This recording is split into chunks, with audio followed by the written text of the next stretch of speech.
The following is brought to you by the Social Suplex Podcast Network. This is All Things Elite.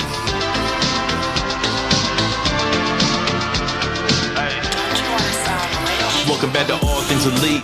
Load up the pod, man, it's on when we speak. Rich right here, let me warm it up for Austin and Floyd. Couldn't be no one but the boys. When it come to All Things Elite from the fan perspective, swear, man, it ain't no question. Hear from them first. Swear, man, they putting in the work. No, they had to get me for the verse. Social Suplex Network's on. I was at a time in your headphones. Austin and Floyd on the microphone. Backing out on the ring, getting in the zone. Pulling up the show, give it 7 stars, you already know. Who else could it be but the show with the proclivity for positivity? I'm gone.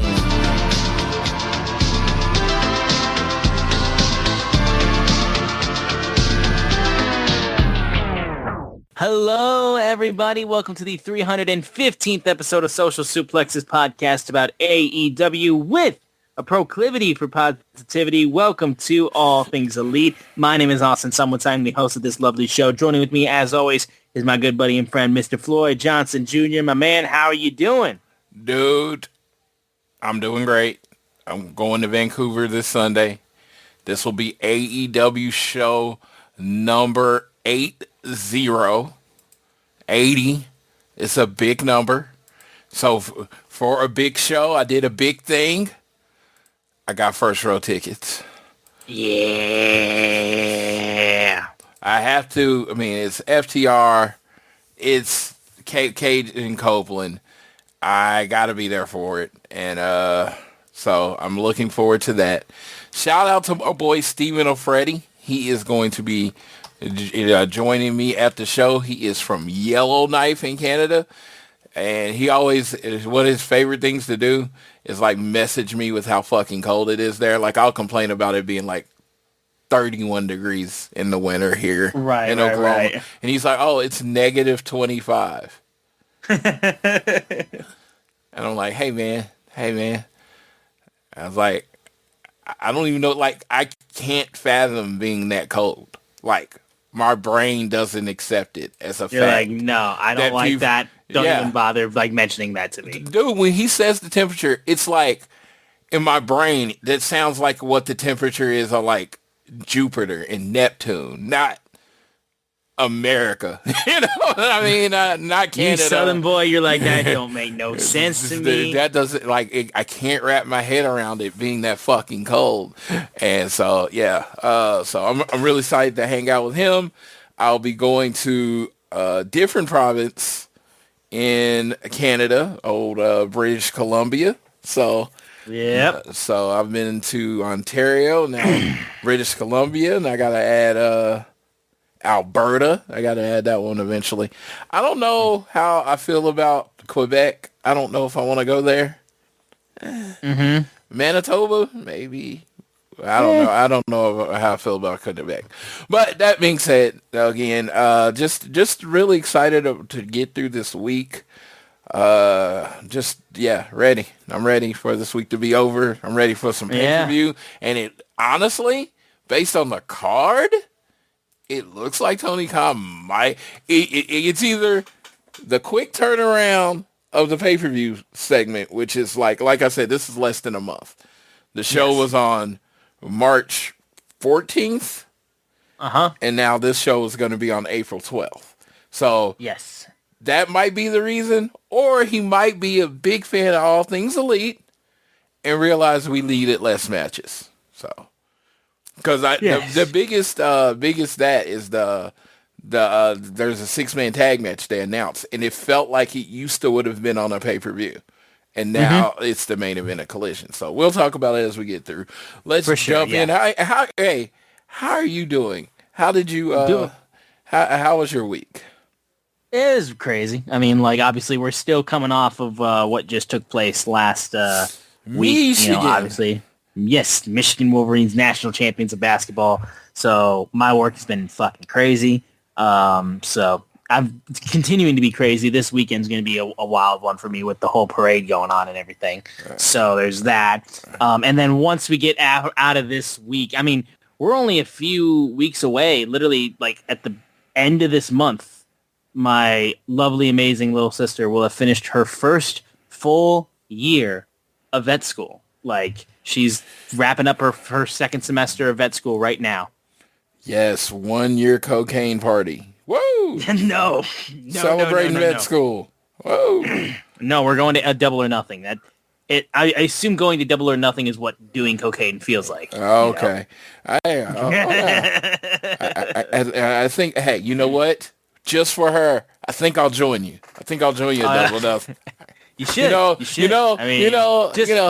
was just because of us, right? It wasn't just for any because other you reason, just right? said it right now.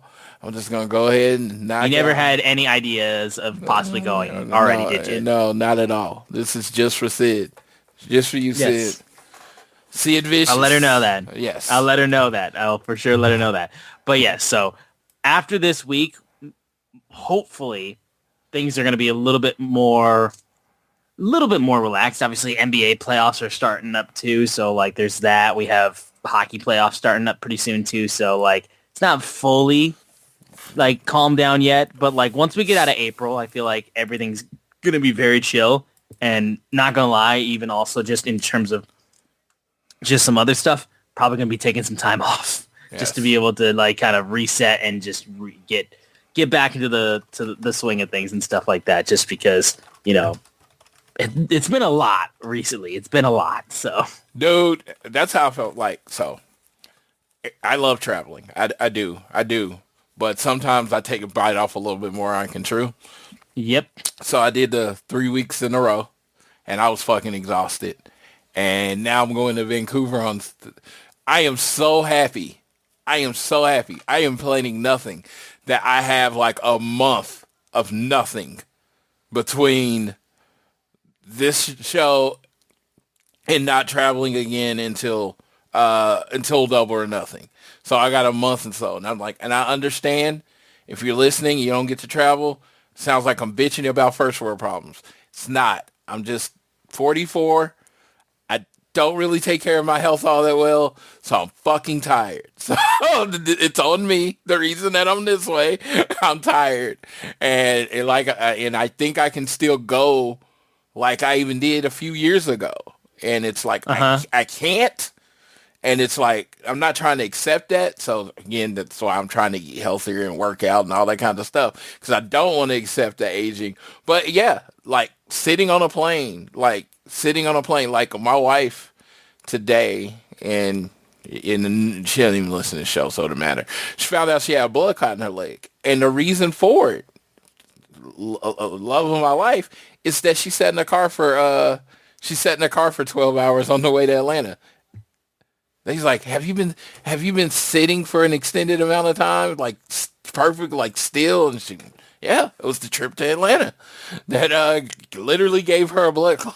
So I'm laughing, but it's like, this sucks, you know? Like, yeah, it's as we get older, even if you accept it or not, stuff that seems quote unquote easy is still harder on your body. That's all I was getting to. Yeah, no, I'm right there with you, dude. It's like, I'm not even 30 yet, so like I'll get to that point when I get to that point, like in 15 years, you know, this week that that really bad sports week you had, it's like, oh, okay, now that I'm tired and I'm hurting and my joints hurt, that's good. That's like, you're gonna be tired, but then your joints hurt. Because to me, I'll tell you, I function fine tired. I don't function that great when I'm in pain. So that's when you get bitchy, whiny Floyd is when I'm in. No, pain. And I'm actively like, I'm getting back to running again, so that way I can like just avoid it. No, I just need to get back into that swing thing. Like I just been running. I ran the last like once at least a week, and I'm gonna try to kick it up a little bit more once it gets nicer outside. So 20 minutes or 30 minutes of cardio a day. And this is like, these are what I've offer is not from a fitness effort. I'm a fat ass, self-admitted fat ass. But what people like doctors, the people, my personal trainers tell you, 20, 30 minutes a day will extend your functioning life, like extend your life mobile, just walking. And it has to be, you're like, oh, well, I do this physical job. Your body gets used to that. It has to be 20 or 30 minutes more than what you normally do.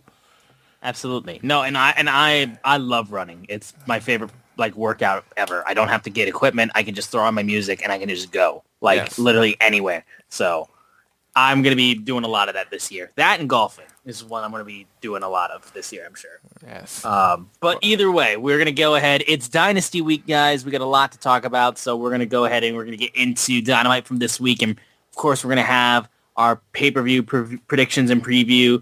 Before we get into everything, though, guys, we really appreciate the support. If you guys continue to download this fine show, if you listen to us on YouTube Music, Apple Podcasts, Spotify, whatever you're listening to us on, thank you. And be sure to rate, review, subscribe.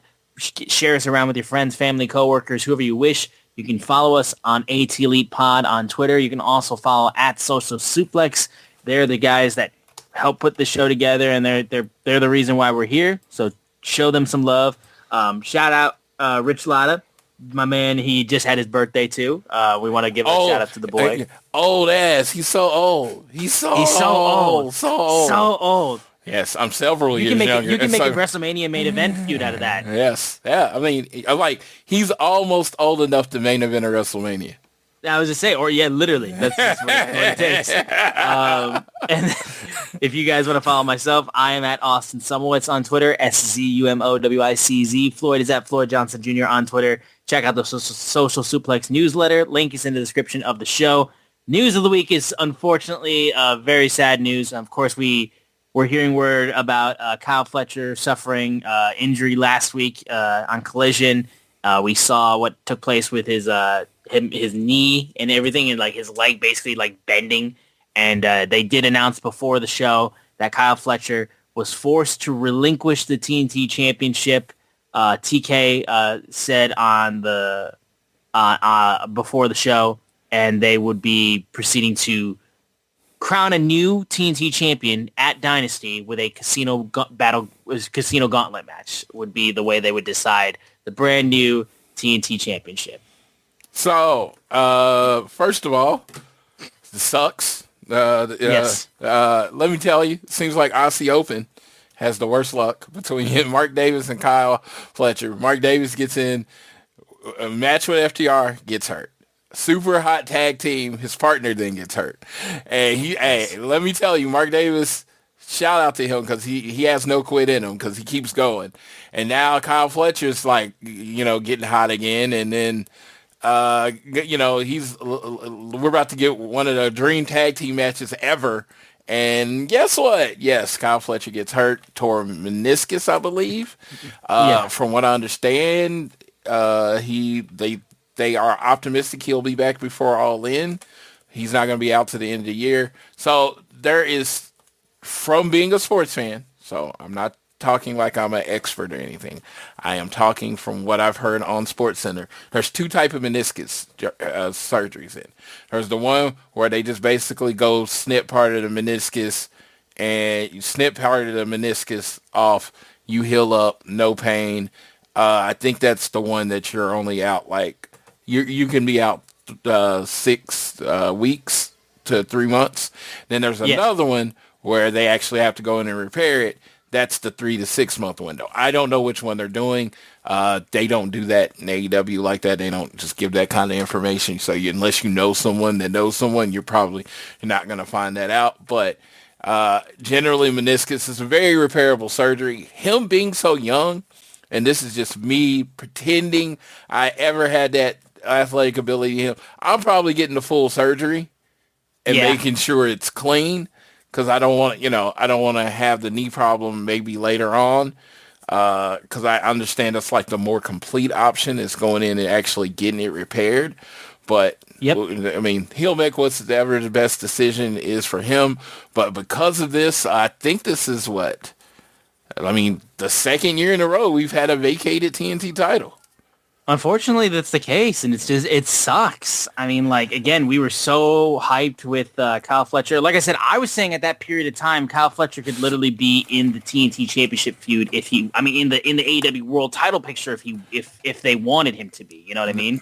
But Like, it's just him getting hurt like this. Like, man, it's a massive fucking bummer. It's just a massive bummer because, I mean, he's been riding so high. He's been so fun to watch, and it sucks. Yeah, so it really does suck. And Kyle is super cool, and don't want him on every show. But again, he's so young. We pretty much the undisputed future of AEW. I mean, I think, and when you talk about the future of AEW, everybody's like, okay, it's gonna be Kyle Fletcher. He's gonna be there as far as at the top. So you want to make sure he's as healthy as possible. It's not as important to do right now as it is to build this company around him in the future. So it's funny because it's kind of a weird future for Will Ospreay proteges because Kyle Fletcher is the future face of AEW, and his other protege Callum Newman is the youngest and new IWGP World Champion. It happened at Sakura Genesis, and he beat Yota Tsuji. Will Ospreay was in his corner rooting him on. And the United Empire ended the night all celebrating in the middle of the ring with their suits on after they won the title. So that's a good time to be in. So with that, right after at Security Genesis, Will Ospreay says, hey, I'm bringing my crew with me. I came to get some help in AEW. And yeah, I just tell them how the show started, sir. Lead in literally with brawl between Jon Moxley and Will Ospreay in the back. Ospreay with his full suit gear on, and then the Death Riders show up. They start to outnumber him. Then a car pulls up. Alex Windsor pops up, and then other members of the United Empire show up, his boys. So then you have the moment where you have, I want to make sure I get everyone's names of the Death Riders that were here that showed up. So Francisco Akira. Yeah, Francisco Akira. Aaron Henare. Yeah. Yep. And Callum Newman. Yeah. So, I watched New Japan, so I knew all along. Yes. Yeah. No. And you listened to Keeping It Strong style, so you got it. You got it on lock. Yes. So yeah. Alongside Alex Windsor. So the five of them show up all in suits, all dressed to the nines. And then they face off in the parking lot, and then they just start brawling. There's points where they're fighting their way onto the car and stuff like that. The car gets used as a weapon. Yuta's getting slowed in there as well. Claudio's getting involved as well. Then they start brawling out into the arena area. Marina Shafir and Alex Windsor going at each other in that moment too. And man, it was such fucking nuts stuff that was happening. I loved how Claudio was in the ring and just proceeding to uppercut Henare over and over and over, and he just is not selling it, and then punches him in the gut, and then they fly over the top rope.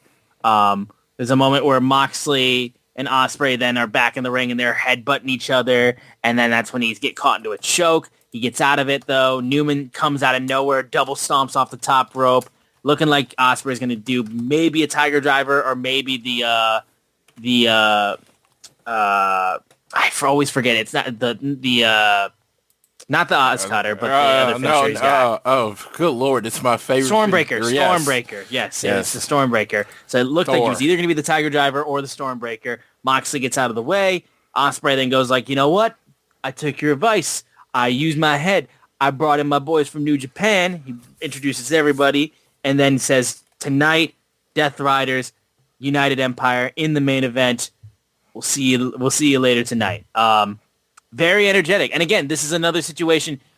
We've talked about it a couple times before where they actually, I think it was either last week or the week before that, where they had an opening segment to set up the main event, what the main event match was going to be, which again is something that's very much been established by like how WWE books their television shows. It's not a thing that we normally see from AEW, but it's not necessarily a thing that I'm against them doing. Like, if you're going to take anything from that place, that's not a bad thing to take.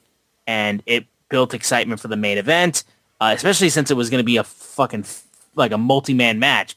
So I thought the opening segment was exciting. It brought some Really cool moments just seeing the United Empire all together. So like I thought it was sick. Dude, it was amazing. The good old fashioned Donnybrook to start the show. I literally is like, again, go home show for it, and I was like, dynamites are super important. We've had this conversation. It's like making dynamites, collisions, and all that stuff. How you can take some stuff that you would have put on the pay-per-view. This feels like a pay-per-view match. This feels like this should have been on Dynasty. Well, now it main evented now it main evented Dynamite, and it made the Dynamite main event seem so much bigger. I wish it would have been the main event. I wish it would have been like the last thing that you saw going. Sure. But whatever. Such a cool match. That being said, and it just seems like they're shuffling, and now we're seeing a little bit more of that New Japan AEW togetherness. That's also literally, if you're watching New Japan, all the wrestlers are taking shots and saying they hate AEW. And good Lord, where did that idea that they should do some kind of show versus show war? Where did that come from? Okay, not saying we didn't invent the idea. I mean, ROH and New Japan did it for years, but I was just like, dude, it felt like something that has been missing from Forbidden Door. And you know what's been missing from Forbidden Door? Hate. And I need AEW and New Japan to hate each other. So I am letting you know that I will be taking shots at New Japan. If you listen to the show, it's beef now. No, I am going to be taking shots. My tongue will be firmly in cheek, but there will be a lot of mean shit said over the next few months, especially if it's going the way I think it's going. And, Yoda Tsuji's enemy number one. So he got pile drive by Gabe Kidd on the outside of the ring after the match. Yeah, and Gabe Kidd took off his jacket. AEW shirt. It was so sexy. Gabe Kidd has never been more attractive than he was in that moment. So no, this is great. I'm loving. This is more synergy.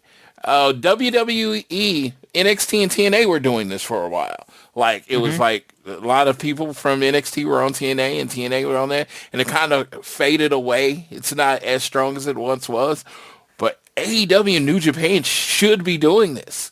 You can elevate both programs. You can elevate different parts of your program with other people on it. Dude, Death Riders versus this, that was the first match, and it was a banger, and we'll talk about that later, but so this first interaction just straight swinging, and it's like first straight vicious, and I love it.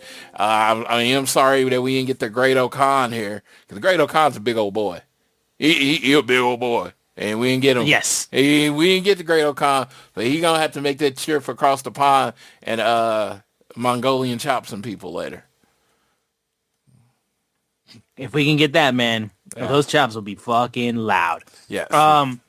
We then had a very interesting promo after that moment where Don Callis is backstage, and he talks about Kyle Fletcher's injury and how he has to vacate the TNT Championship.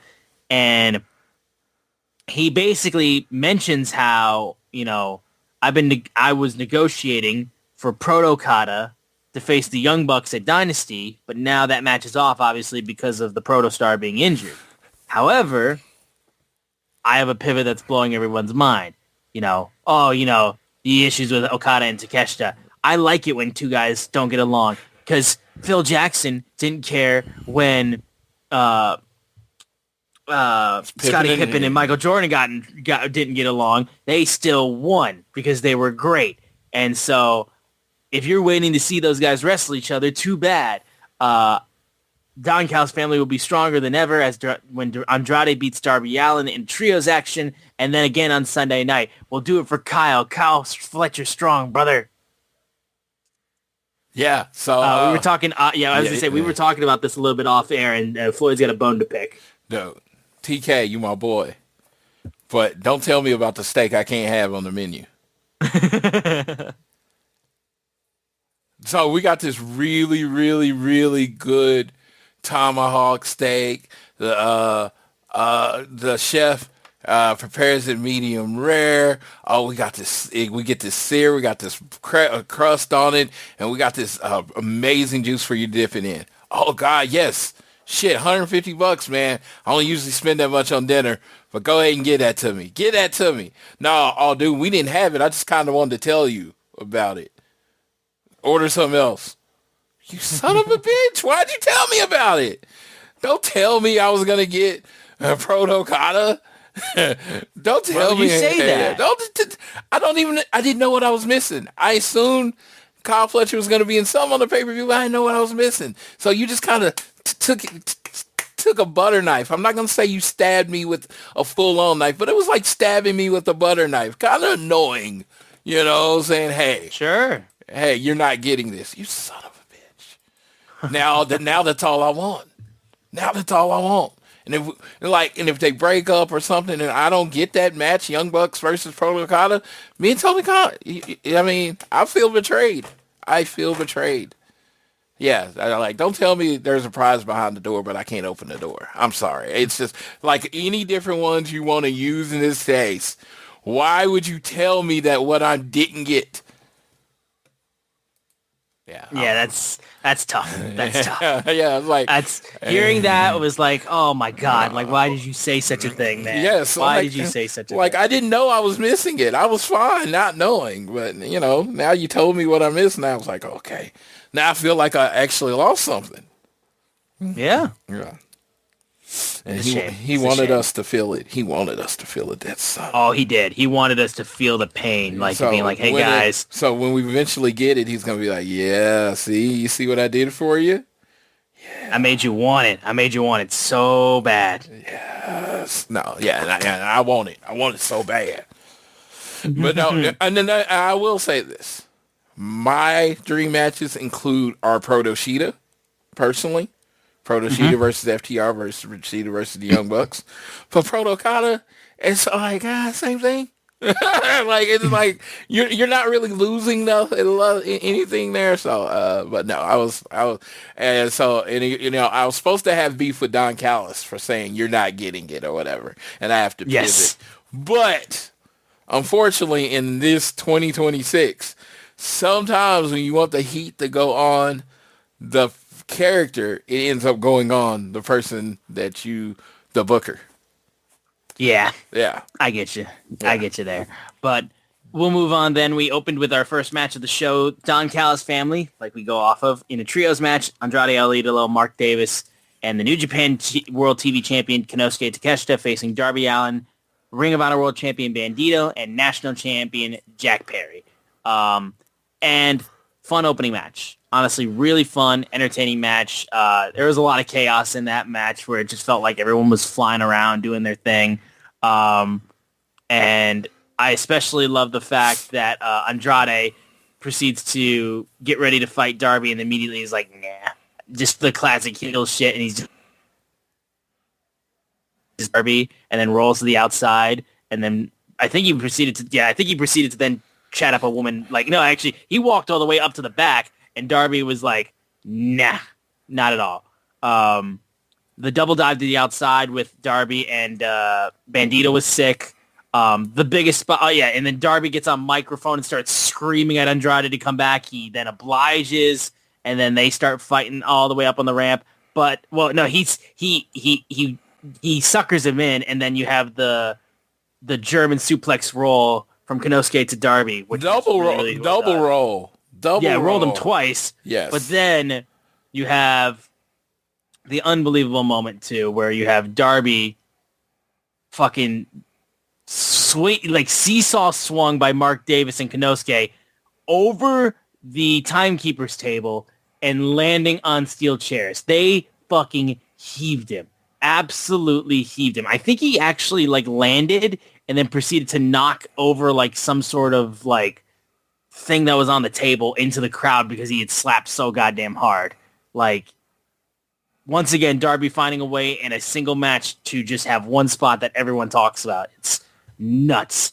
And then the best part of the match, Jack just gets completely left alone in the ring and has to fend for himself. He can't. Mark Davis basically nearly kills the man.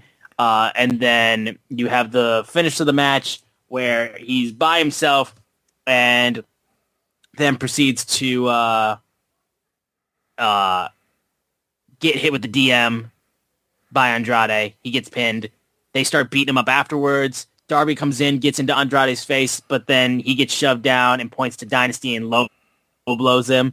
Then that's when the Young Bucks come out. They start beating up on everybody, getting out super kicks. Davis gets hit with the BTE trigger. They try to go for the Meltzer driver. It felt like goddamn Okada was a little bit late on that because they were holding that for a while. Like, Takeshita was trying to, fight his way out of it for a little bit, but it felt like Okada maybe ran out a little bit later than he should have, because I was like, hello, are we going to do the move? That was absolutely intentional on Okada's part. He was hoping he hit the move before he got there. Oh my God, I was too late. I just made it at the nick of time. Oh yeah. He was disappointed. He's like, why didn't y'all drop him? But Okada, he gets the distraction, and then Takeshita is able to even things up. Okada then proceeds to stomp on Nick, and then they start getting like they're changing each person is stomping on a buck. Okada steps on a buck, and then Takeshita steps on a buck.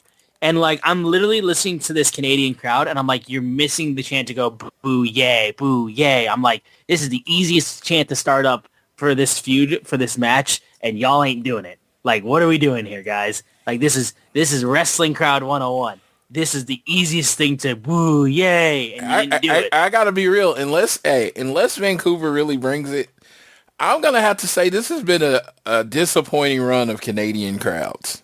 You're gonna have to be like leading the charge there when you go to Dynasty, man. I'm telling you, you're gonna have to lead the fucking charge. So this is the problem with that. The rest of the matches, I'm going to pretty much be going for the people I'm supposed to be going to. I like to play along, go for the good guys, boo the bad guys. Except for one match. You know the match.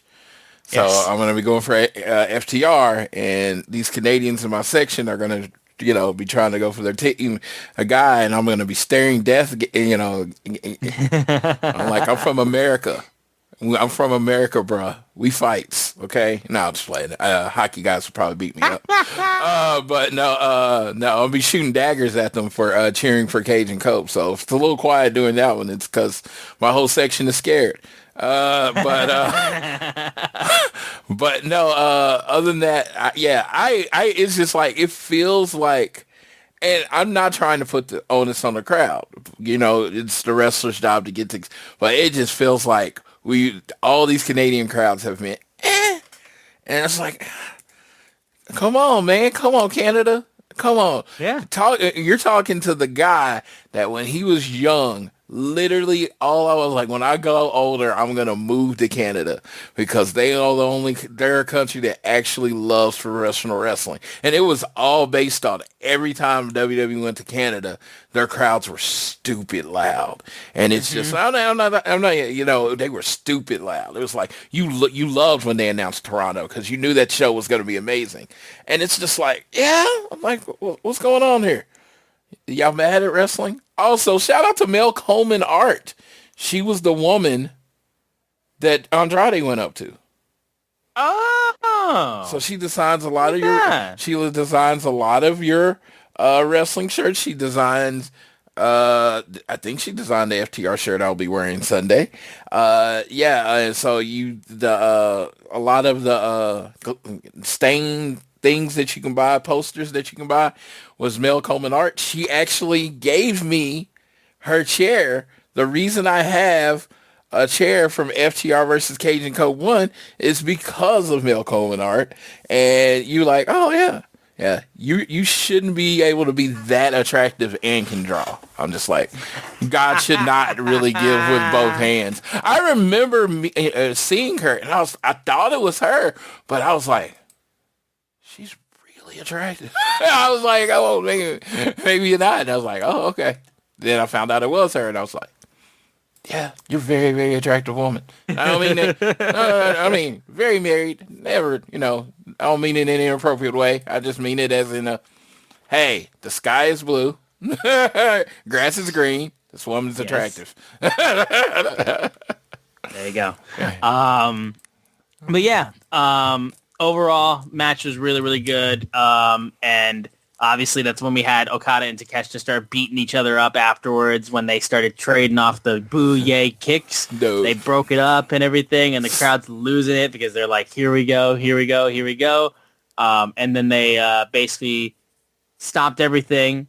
And then that's when fucking out of nowhere, the Rascals showed up, and then they started diving out onto the Don Callis family with Bandito, and that set up a match with Myron Reed over there, and he's going to be facing Okada for the International Championship on Collision. And then later in the night, they were doing... I just want to mention this right now because it ties into everything. We had the moment where Don Callis was with the family after everything that took place, and he's like, listen, Andrade's going to be Darby Allin at Dynasty. That's what's going to happen. It's going to be the Young Bucks versus Okada and Takeshita. And Takeshita is like, no, we're not doing this. But there's only one coach on this team. Fletcher's lying on a hospital bed on death's door. Yeah. I also love AEW.com editor's note. Fletcher is injured, but in no way near death. Shout out that, whoever wrote that. Fucking great stuff. So, like, you got to come back. We're doing this for Kyle. Or Kyle's Fletcher strong. We need to work together. So they agree. But then he says, I want to challenge Okada for the International Championship because that's my belt. I need this match to happen, Cal says, and we need to work together and beat the Bucks, and then you can wrestle and get this out of your system. No one's leaving the family, and you're going to work together like Michael Jordan and Scottie Pippen to beat the Bucks. But Okada pulls Takeshita in after they shake hands and says, you're Scottie Pippen. I'm Michael Jordan. Hilarious. Dude, hilarious. And it's so funny. You know, I probably would have pulled Kobe and Shaq because they famously actually didn't get along. On the team, yes. Like Jordan and Pippen, you didn't hear about Pippen's problems with Jordan till long after he retired. Correct. So, yeah, I probably would have went Kobe and Shaq, but they went Jordan and Pippen. And the reason I see it, why? Because, you know, for this line, I'm Jordan and you're Pippen.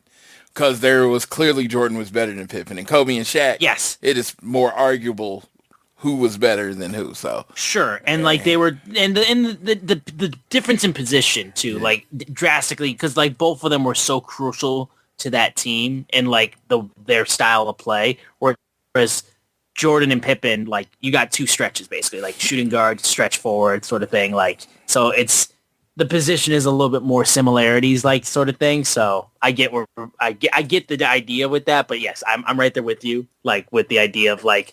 Because Jordan was Jordan, like Scotty was always number two in everyone's mind. They saw that. Yeah, and I love Okada say yes. I just want to let you know, hey, yeah, we can talk about all this Jordan and Pippen stuff, but I'm Jordan, you're Pippen, and the fact that Takeshita, yeah, let's get offended. I love it. I just loved everything about this segment just because of me. I grew up a massive Jordan fan, Graphs of Bulls fan. Sure. So, yeah, this was touching my soul. And then me, I have instant reason to boo Okada because fuck Jordan. Yes. Oh yeah, you're a Detroiter. I'm a Detroiter. Fuck Jordan. Yeah, y'all all carry the same animosity for Jordan that Isaiah Thomas does. He's the leader of the Jordan Hater Club. So as he should be. Yes, it's awesome. I'm just like amused by this, but this whole segment's great. It's doing nothing but building my excited for Okada and Takeshita. So this is the thing that I feel like is going to happen. I have literally been to every AEW pay-per-view. God, Lord, I think Full Gear might have been. Oh, did I go to Full Gear? No, I didn't go to Full Gear. That's the last one I didn't go to. I love the fact that you can't even remember. I was like, so we're going to get to Takeshita and Okada, and we're going to get the full match. It's going to be at the one pay-per-view I can't go to. I don't know which one that's going to be, but it's going to be there. Nah, man, it's going to be Double or Nothing. Like, me and Cindy are absolutely convinced that we're getting this match at Double or Nothing. Dude, and I would be, ecstatic if we get this match at Double or Nothing. Yeah, I would be super excited if that happens. Mm-hmm. It's got to be. It's just got to be, man. I'm telling you. I absolutely fully fully believe that that's got to be the case. You know what I mean? Yeah. So, but either way, we then go ahead and move on from that. We had a update from medical update on Kenny Omega. Dr. Sampson was there. There were claims basically made by MJF last week about his diverticulitis. And he says that I just believe MJF was trying to get into Kenny's head. I spoke with him afterwards. Omega's assured him everything's okay with the medical condition. While he did have post-surgery complications from his diverticulitis, he's in the best shape of his career, and he was cleared by his surgeon and myself. And MJF's just trying to get into Kenny's head. I'm not happy about it, and I honestly needed to get back to work. So there was that moment. That would lead in later tonight. We'll touch on that later. We had a TBS championship match between Willow Nightingale and the returning Queen Aminata, her first match in 5 months. It's pretty freaking cool to see her back, honestly. And the match itself was really well done. There are a lot of comebacks, and I was very happy for the good Queen to come back. I hope she able to get that momentum she had when she left. Felt like when she got hurt, she was at this hot time. They were doing the stuff with Tekla, so this was a good match. Hope she can get that back. But I mean, I know the good Queen's coming back, but can the good doctor come back? Can the good doctor come out and play? We're gonna keep saying this, but I mean, like, dude, we're fighting a fruitless battle with that. No. So let me just say this: the good old pal Willow cut it, and she's like, I see a lot of people coming back, and she's like, come on back, I'm waiting on you.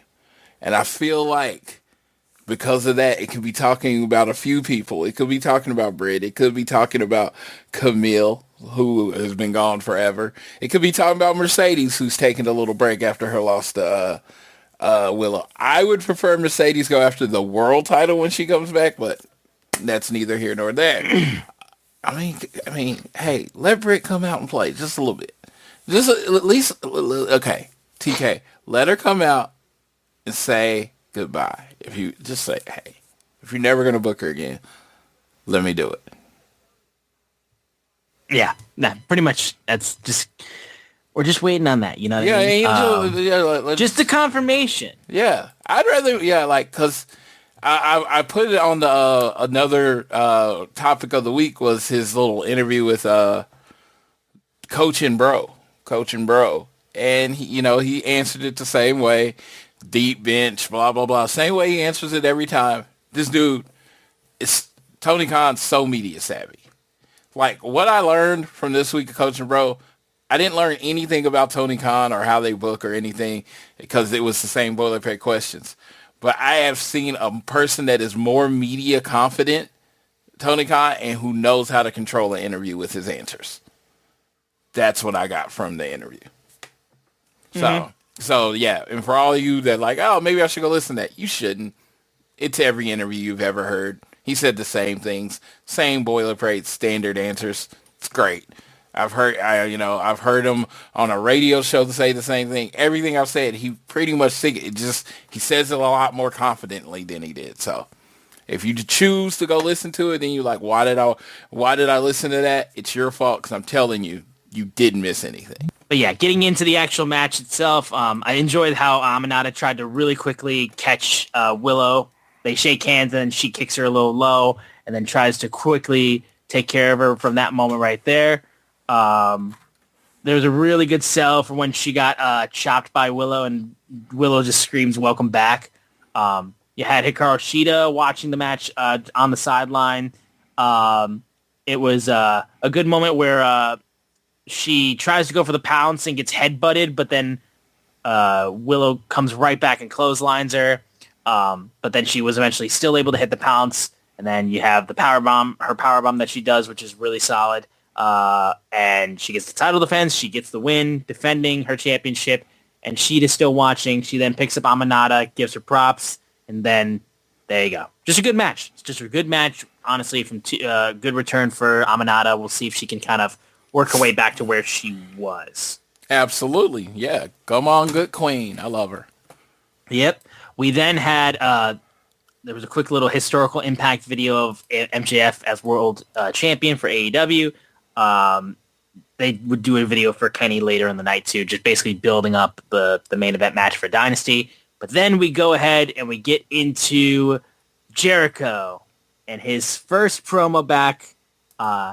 They did do what I was curious about. They did have his Titantron, his lower third. His name super was just Jericho, not Chris Jericho, just Jericho.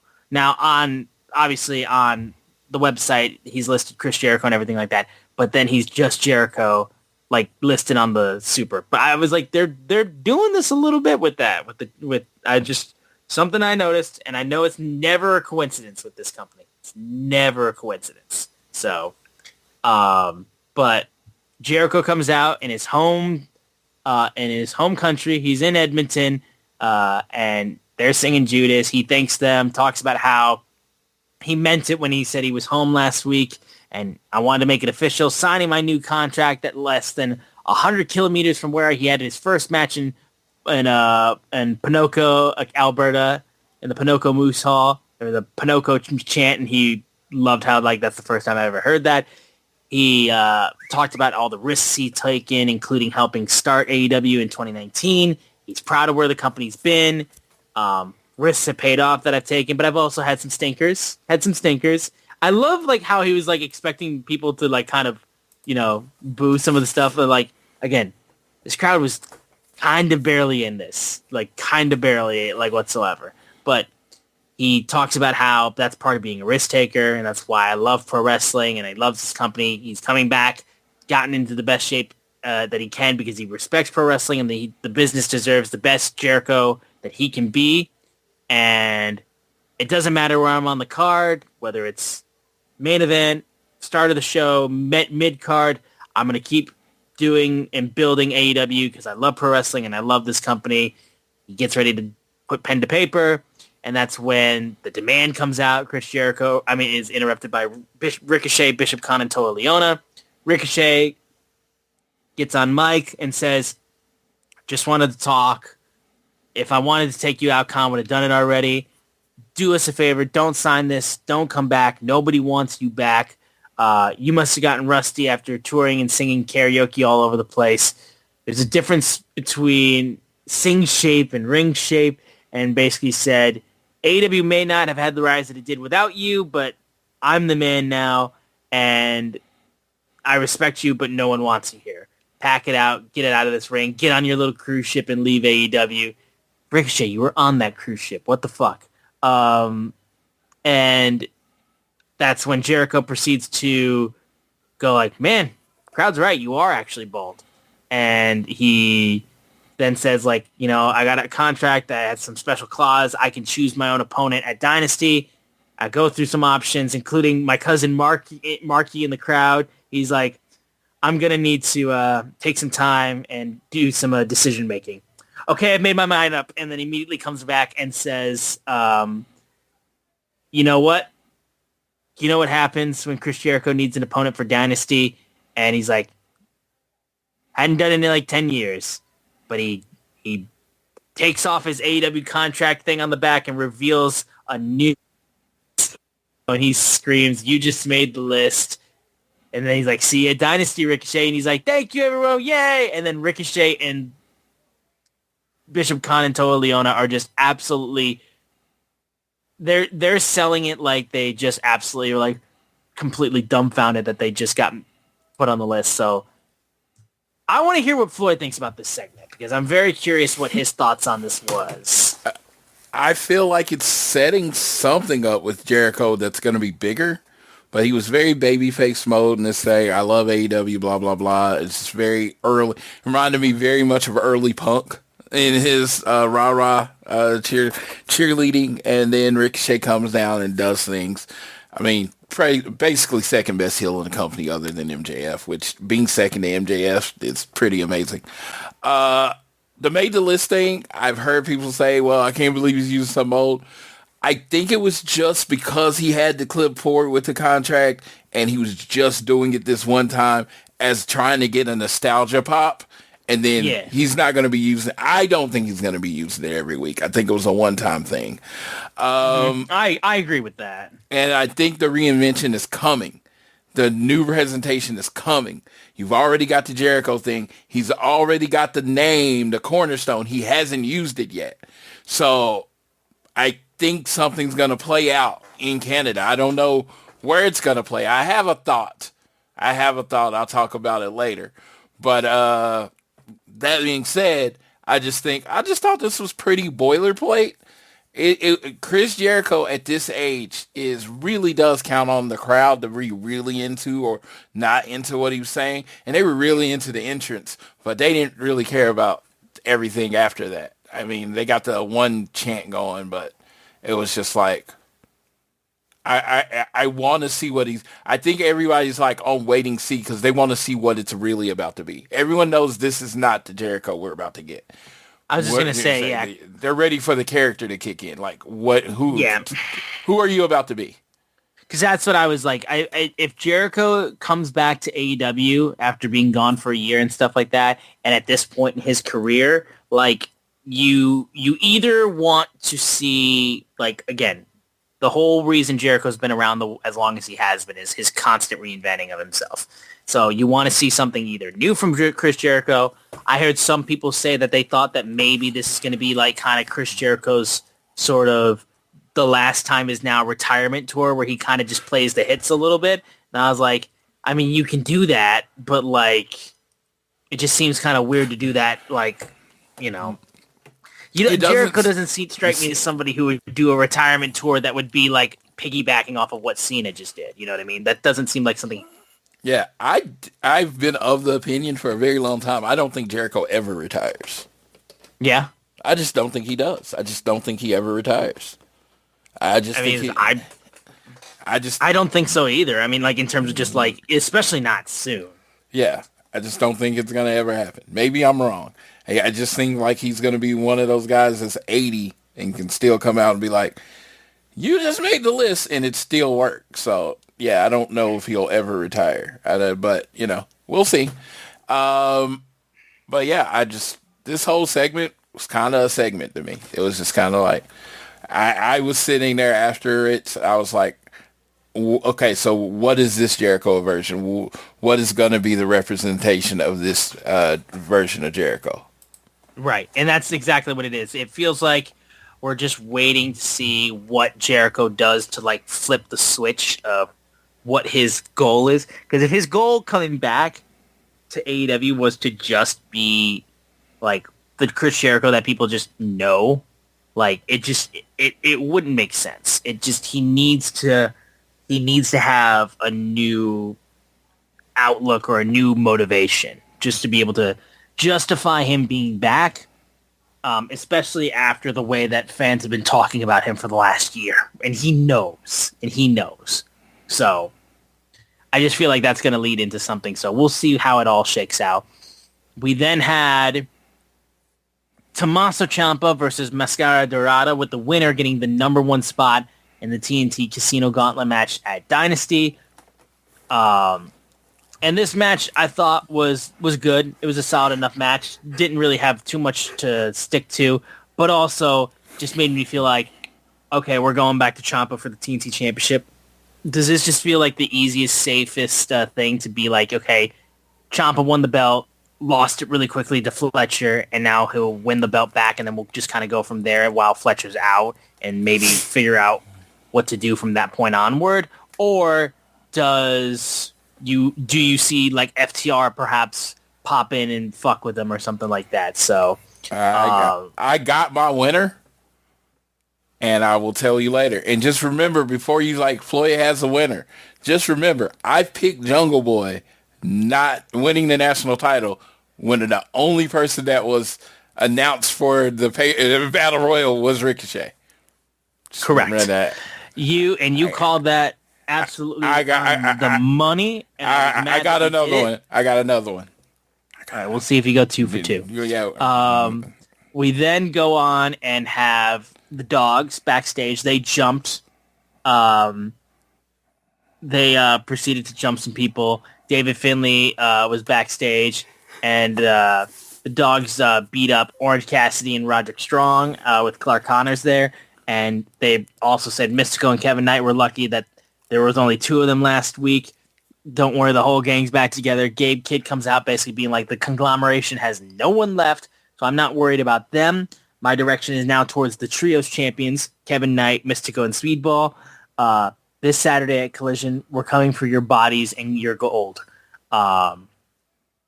So nice little moment there. I think the dogs going after, like, immediately being thrown into Trios championship action, I think is the smart thing to do, because I feel like it's where they fit right now after they lost to, besides obviously Gabe Kidd and Darby Allin feeling like they're always going to be tied at the hip, even though after their casket match, they'll probably be away for a while, but it just feels like those two will always be doing shit.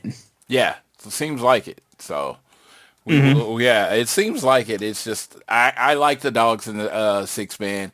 I like the mixture of that group. So, and their shirt, they have the newest shirt on Shop AEW. Go check it out. It's actually pretty cool.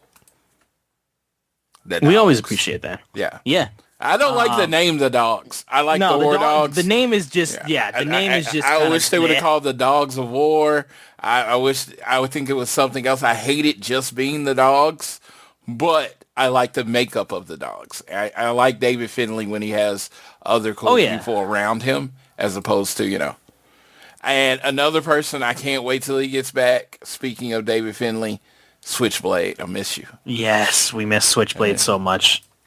Yeah. We then have Cope and Christian come out talking about their match with FTR. Cope basically saying how jealousy and pettiness blew up rated FTR, and we didn't want to be henchmen. You didn't want to be henchmen for me, but that's the cold, hard reality snapping you in the face. I wouldn't come down to you, and you wouldn't grow up to me. So he said, CNC Dynasty takes their rightful place on top of the mountain at Dynasty as your new AEW World Tag Team Champions. And Cage proceeds to say, you didn't manage just to piss off me, but the entire country of Canada. And as everyone's favorite father figure, you guys have been very naughty. So naughty that I had to pay a visit to both of your mothers. And just so there's no confusion, that's not just a figure of speech. I banged your mothers. And Stokely, I didn't want to leave your mom out because you're going to have to wait, though, until we're World Tag Team Champions before I visit her and bang her, too, basically. And then FTR comes out, not going to let that stand. And then Trent Beretta and Rocky Romero come out and attack Christian and Cope. That's from when they got attacked last week. They start beating them down. And then Christian gets stomped on his arm in a chair and sold the fuck out of it. Like, Christian's selling was ridiculous, honestly. I thought he was really, really doing a great job selling there. After they stole his watch, too. Like, Stokely just immediately took his watch. I'm sure that shit has just been pawned and now is, like, in multiple states over. Floyd, obviously, I assume you're going to point out just the absurdity of what Cope and Christian just said. Okay, so let me first say, I didn't know, and I don't know if anyone knew this. This is a weird Canadian celebration. I don't know who came up with this. But April 12th is, in Canada, National Beat Up the Elderly Day. So FTR will be celebrating as they beat up the elderly on Sunday. Maybe Ricochet, he might join in on this a little bit. But that being said, they couldn't step up to Cope. Cope. They couldn't step up to Cope. I like to point out again that everyone that drops Cope on his head ends up in a better position. He's like the anti-Chris Jericho in this case, because a lot of people say once someone works for Chris Jericho, they get in that vortex, they don't ever come out over. Well, let's talk about Cope. He teamed with Christian. Christian was a nice little mid-carder. Christian said, fuck you. And not only left Cope, dropped him on his head, he left the whole company of WWE. And what did he do? He became a world champion. Multiple time TNA champion. Came back to WWE, became the WWE champion. World champion WWE. One of the names of world champions that they have to deal with. Christian is better without Cope. All right. Then we point out to one of his last WWE angles. The Judgment Day. They dropped him. Rhea Ripley, world champion. Damian Priest, world champion. The Dominic Mysterio, Intercontinental champion, the world champion in Mexico. Everybody in the group did better. Finn Balor, multiple time tag team champion. After they got rid of Cope. FTR. Oh, kind of meandering. I don't know what FTR is now. Blah, blah, blah. They dropped Cope. What? They win the tag team belts, put on some matches of the year since then. So anyone that listens to me, how do you come to any other conclusion that Cope is the problem? All right. So Cope is trying to reframe this just like sociopaths do. That this is somehow FTR not being able to live in his shadow. Why should they live in his shadow? They're 11-time tag team champions. They are a more successful tag team over multiple companies than Cope and Christian ever were. What are we talking about? When you're talking about top 5 dead or alive, no one's talking about Edge and Christian. I don't even know what this rambling was. Oh, at least Christian made sense. At least Christian was the asshole like he was and said he banged their moms. That was that was more relevant than anything than the old man Cope had to say. Okay. I was like, well, what is going on? Hey, Beth is a wrestler and she got put in a wrestling move. Shit happens. Okay. She can go back in the mountains of North Carolina or wherever the fuck they live if she didn't want to get hurt. You stepped in harm's way. As I've said, FTR is harm's way. And then tonight, they come out there talking yin yang. And you know what happens? They got the most devastating move in wrestling history put on them. Oh, no, it's not the Shatter Machine. No, it's not the Spike Pile Driver. No, it wasn't even the Pillmanizing Christian's old arm, which it'll probably never be the same again because, he's old. It was Stokely, the bald-headed assassin, representing all bald men everywhere. Stokely took the power of FTR, the power of the fans, the power of everyone that hates Cope, and he runs right through him with the greatest spear you've ever seen. Everyone should stop doing the spear now. Lashley, done. Ricky Starks, get the fuck out of here.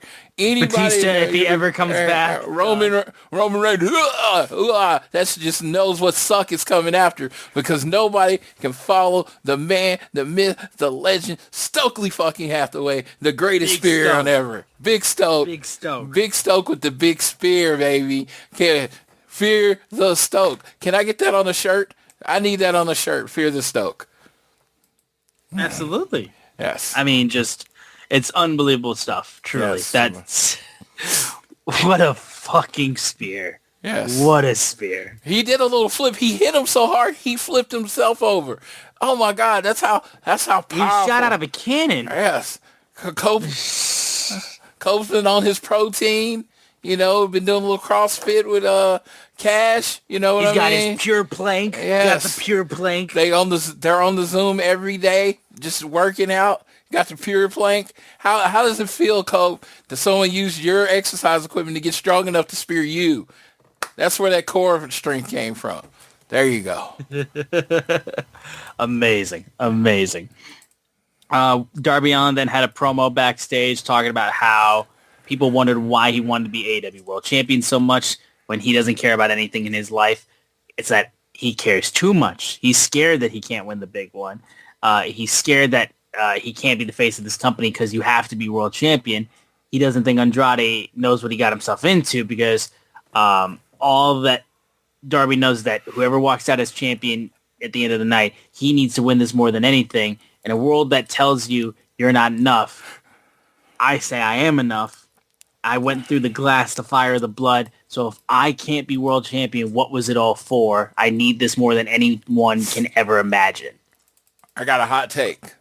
Go for it. I'm over him winning the title. I don't really care anymore. Well, I mean, again, he said beforehand, like, he doesn't, like we had that moment where he talked about, like, AEW gave him everything. He doesn't even really care if he's world champion. Like, he's already gotten everything he could ever want. So, him cutting this promo, he did a solid job doing the promo. I just remember him saying that, and I just was just like, it was something that was in my head at the same time. As someone who loves Darby, and I want him to still be champion, like, it was just something that was in my head, too. I liked Darby almost winning the title. And I don't know how long his career is, so you might have to do it soon. But Sure. I would love it to be almost like a Roshi Goto, the Goto thing from New Japan, where it's like at the end of the career where all his fans had kind of given up on him being the world champion, and then he pulls it out eventually. I don't know, but it was just like I have, for me, this is purely the thoughts of Floyd Johnson Jr., the person doing this show. I'm not saying the whole world thinks what I think. I've kind of moved past him being the world champion. I've moved on to wanting to see other people as a world champion. I'd rather have Swerve get his second title reign. I love MJF's reign. I have not been in it, but I'm ready for Ospreay to be the world champion. Shit, hell, I'm ready for Fletcher. Like, if I'm naming the list of people that are gonna be AEW world champion, I think Darby makes it at like 10. Like, so I'm like, I've just moved past it. And it's like, yeah, did it have him something to do with him going to climb the mountain? Sure. Because to me, I thought he should have been the main event and won it all in. But so after that, it's just like, I think for me, I'm talking my personal feelings. I'm not talking for the whole of the AEW fan base. They're going to have to do more to get me excited about him winning the world title. Mm-hmm. Just me. They're going to have to get me back. But that's the whole thing about me. If you listen to this show long enough, I allow my mind to be changed. I allow things, I'm like, oh, I wasn't that interested in that, but they've done some stuff and now I'm interested in it. So they can change my mind. But if you're asking how I feel, we're recording this on April 10th, 2026. I don't really care if Darby ever wins the title, challenges for the title, or anything. I mean, I get that. That's how you're gonna feel about that for sure, and I totally get it. I'm still gonna be riding for Darby. I've chosen this path, and I stick with it. I feel you. Like, and somebody was like, Dave, not even Dave, that's somebody. It was Dave, my boy Finisher, was like, I think we're gonna get Darby and MJF for Double or Nothing, and he's like, how do you feel about Darby winning the world title? And I said, kind of because if you look at it, he's always been featured. He was the first of the quote-unquote pillars. I know that's not something we use anymore, to fight one of the members of the Elite when he went to the draw with Cody. So he was in that, and it's like, as much as Hangman, Max, or MJF and have been a part of it, and Brett earlier have been a part of the fabric, Darby's always been in stuff that matters. Even when he's not in a title picture, he's usually in a feud that matters. Look what he just did with Gabe Kidd. Look what he did with John Moxley before this. He's always been important to the company. So if you actually look at how he's booked, him winning the world title is inevitable.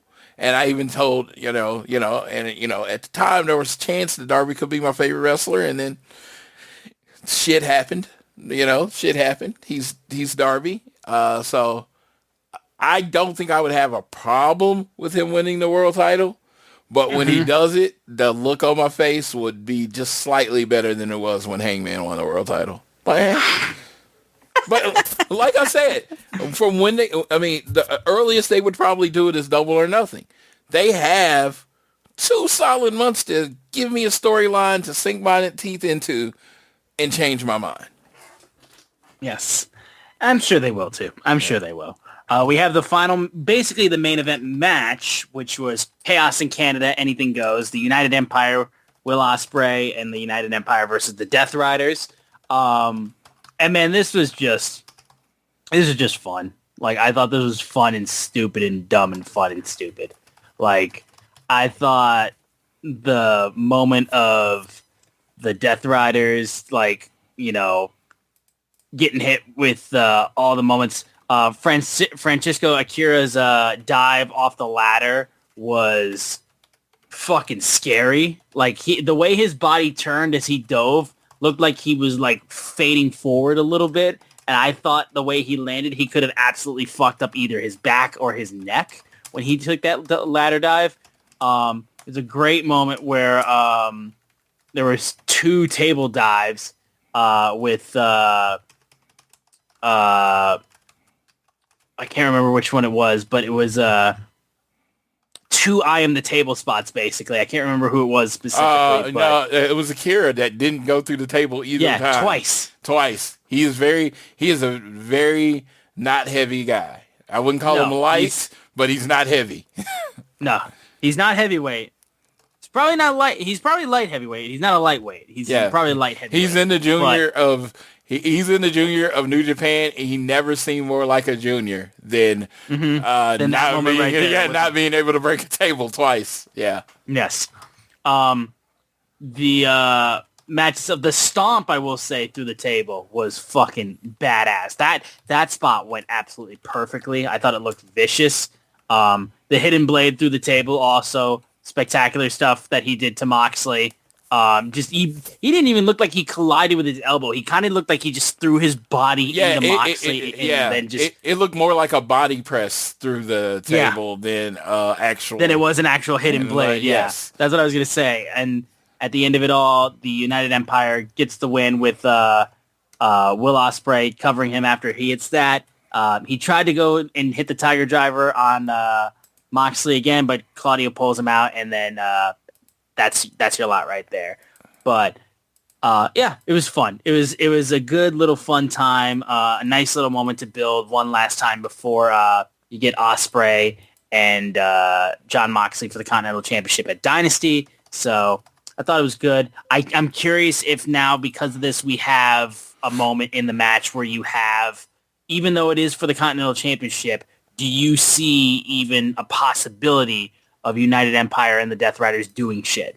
Or do they try to come out and then proceed to stop them from getting involved? Because obviously that's not, you don't have that in Continental Championship matches. Yeah, you get fired if you come out in the Continental Classic matches, and I think they're going to stick to it and have the match. I think any type of run-in, interference or stuff will happen after the match, but I did have this thought process. Because what's the penalty if you interfere in a Continental Classic match? Have they actively revealed it? Yeah, it's always you get fired, right? Well, if someone from the United Empire interferes, they don't work for AEW. That's true. I'm just saying. If there's a turncoat in this miss against Will Ospreay, just know they don't work for AEW. So could be huge. Could be a huge little loophole right there that Floyd just came up with. Guys need to listen to your boy. Listen to the ideas this man has. Yes. So, I'm just saying. Just saying they don't work for AEW. They can't you can't fire somebody that doesn't work there. There you go. Then we have the closing moment of the show. The closing moment of the go-home show for AEW Dynasty is Kenny Omega and MJF. Dude, I've been waiting on this. Yes. Okay. So I'm just going to go through and I'm going to say what took place real quick before Floyd and I talk. So Kenny is introduced by Tony Schiavone. He's got a little bit more business-like outfit to him. Even the AEW website says that, how he's dressed a bit more business-like than normal in a full suit. And Kenny talks about his history in Edmonton, how it means to him. So he talks about how he nearly made a mistake when MJF got into his head. And if it wasn't for Speedball, I would have lost the title and lost my title shot. And all the names and titles that are given to me aren't just words. They mean something because that's what the people gave him. So he's like, you know what? MJF, I know you're known for your mouth. I don't mind, though, because anything you can do, I can do better. So he can recreate wrestling in his image because that's what the god of professional wrestling does. And he talks about how MJF, you can't do what I've done all over the world. So why did I lose my cool last week in the contract signing? Because I believed it was all on me to be the world champion. So AEW could be where the best wrestle. And it isn't just my responsibility or my legacy. It was our legacy as he gestures to the fans and goes, I will take on the world championship and from MJF to right the wrongs that MJF has committed, and that will be your last defense. It's a promise. MJF then comes out and says, why did you think you were good enough to beat me in the year 2026? Because everyone should be scared, because this could be Kenny's last shot at the world title, and it's not going to be might. It's going to be your last shot, and just how healthy you are or aren't, if you are truly at your best, you're still not on the level of the devil. The God will fall in front of the world on April 12th, and the devil will rise sitting atop of the throne. And it's because I'm Maxwell Jacob Friedman. I'm better than you, and you know it. And Kenny says, I've learned more and more about you with every conversation. I know that title means a lot to you, and it means a lot to protect it. So maybe you could just shake my hand one last time respectfully as men before Sunday. Let bygones be bygones. Have a legendary main event. We shake hands. MJF's like, nah. He tries to go after him. Kenny ducks him and knees him to the face, and then knocks him to the ground and takes off his Dynamite Diamond ring. He goes, you're so predictable, MJF. And then says, Sunday, it's going to end with me bidding the crowd adieu with a goodbye and a good night. Bang. He takes the ring and drops it on MJF's chest, waves goodbye to the crowd. That's your closing moment. AEW Dynasty this Sunday. So, Floyd, do you want to take center stage with this one? Oh, my God. What was that promo from Kenny Omega?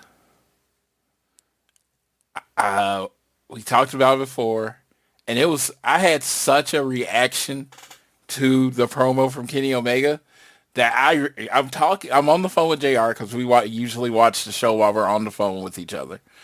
And I was like, oh my God, what is he saying? What is going on here? Is this supposed to be getting us hyped for the match? And JR was like, oh my God. He's like, I didn't say anything. I was like, maybe I just don't feel like watching wrestling. So I'm like, proclivity of positivity. So I reach out to Austin. He's like, oh my God, I was thinking the same thing. So I was like, okay, maybe this is me. All right. And then I listened to Joe Lanza today. Very rarely do I do that. Do I listen to his review of the show before I do mine, because I don't want to steal any of his ideas. But he said it. He's like, Kenny, it's like just wasn't a good promo. It got me under for the match. I was excited about the match. It made me less excited about the match. Again, I will state this till the day I die.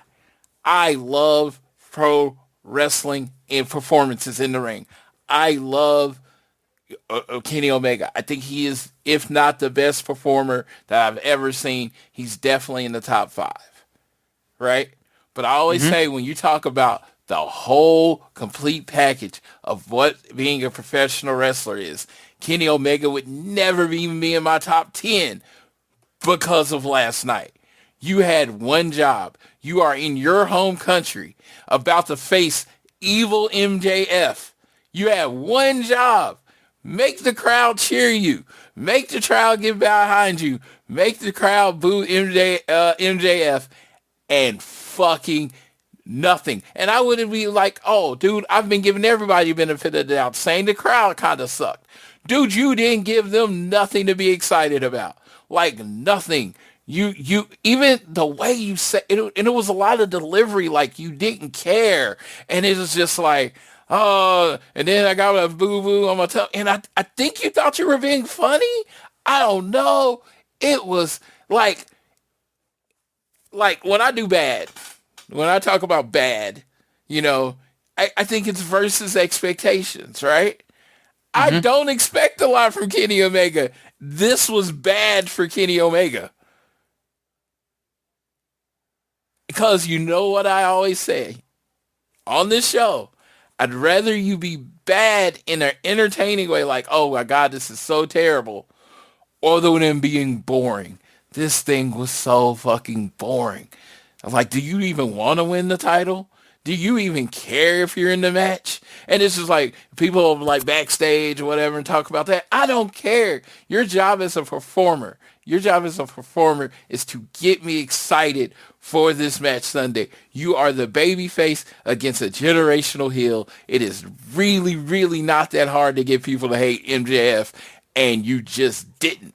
And MJF came out, and you know what the crowd felt? You know what I've felt from the people that I have talked to? Thank God for MJF. You made MJF more a babyface by sucking at your promo so much. People were like, thank God MJF comes and saves this place. Dave LaGreca said he was bored until MJF came out. I'm like, this wasn't just me. I literally saw someone said that was the promo of Kenny Omega's life on Twitter. And I was like, I was just like, I know people's brains work different. People, retain and process information differently. I was like, what the fuck were you watching? It does not take a lot to entertain me. I do not get on here and talk about Kenny Omega's promo skills. Actually, don't really like talking bad about Kenny Omega. I genuinely love pretty much everything about Kenny Omega and who he is as a person. This promo sucked. He is a 7-star wrestler. He was a negative 3-star promo last night. Yeah, I mean, I was watching it and I was just kind of like seeing how, like, because I was sitting there, man. I had my Kenny Omega Blacksmith soccer jersey on. I love the fact that official collab is out. My Darby Allin and Kenny's jersey showed up a couple days ago, and I was hyped because I love Blacksmith and I love their jerseys. And I was like, let's go, man. I mean, like, it's got to be a big thing, man. I mean, you're closing the show with this. And Kenny came out, man, and I'm like listening to him talk, and I'm listening to him say all these things, and I'm just watching Kenny, and I'm just like, bro, I mean, like, whatever train of thought he's on, it has fallen off the tracks, because the man was talking in absolute circles, randomly out of nowhere, just to be able to get the crowd to kind of, I feel like, even remotely realize, like, oh, he said something, like, to, like, get a reaction. He's like in talking about all the things that he was going through and all that kind of stuff. He's like, as one of my friends once said, "Cry me a river," and I'm just like, I'm like sitting here, I'm being like, hello, hello. What? I went to Justin Timberlake. Somebody had to tell me he was talking about Jungle Boy. Cry me a river. See, here's the thing though. I'm a big JT fan. This is why you and me are different people, because I'm a petty son of a bitch and I don't forget shit. So, but I was like, so I'm like, okay, why? Like, why would you mention that? Cause like why? Like, why was that brought up? And like, then he just keeps going and going and going. And the one thing, Kenny, the one thing I will hold you against too, because one of the first things you said in that promo was the whole, anything you can do, I can do better. And I love you, Kenny Omega, but in regards to MJF, that is an emphatic no. Well, he did say, I do have to correct you on this.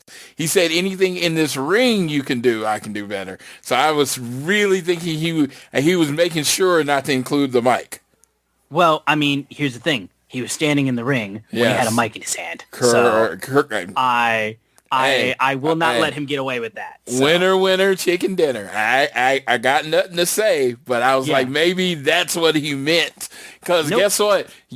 That's what we have to do with his promo. We have to go through, dissect it to try to make it make sense. Because it didn't. Because it was. Well, and also you got to go through like all 8+ minutes that he talked before MJF even came out.